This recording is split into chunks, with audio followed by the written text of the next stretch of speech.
It's not stealing if you're taking ideas from outside your genre, is it?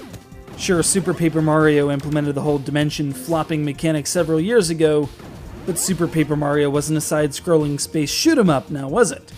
It's untrod territory for shmups, and frankly, it's an interesting mechanic.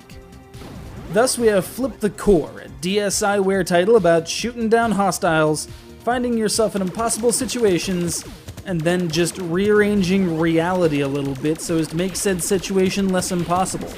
Just like my grandma always said, when in doubt, distort space-time until it works. And then she'd swear at me in Croatian. Ah, Christmas.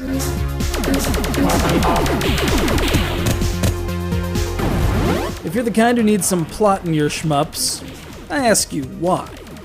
This is one of the purest forms of gaming, where salvation lies at the right, you're forced to progress at a certain pace, and there's a bajillion hostiles in between. You've got 3 weapon systems available, spread shots, missiles, and a constant beam laser to cut a swath through the oncoming hordes who conveniently explode in little purple power-up pellets when they expire.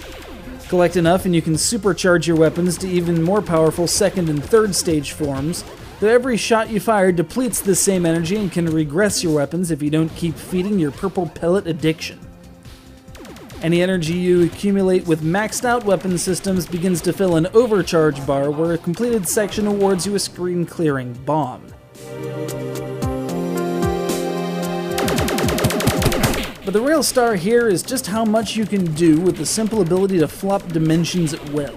With a little change of perspective, those impenetrable walls become penetrable, enemies with reflector shields find they should have protected themselves in multiple dimensions, and stationary turrets that fire a barrage of ordnance in all directions find that, given a 90-degree flop, they've been shooting in a single straight line the entire time. That said, with all the advantages that dimensional manipulation has to offer, this is still a tough game. The paradigm shift's fairly easy to deal with, but learning to optimally abuse it is a whole nother matter. Your ship moves fairly quickly, and since this game is designed for the DSi as opposed to the 3DS, there's no analog control even if you're using the circle pad. I'm not saying that engine software should drop everything and put their time and effort into a proper 3D enhanced version, but I've got $3 reserved for just such an event. Just saying.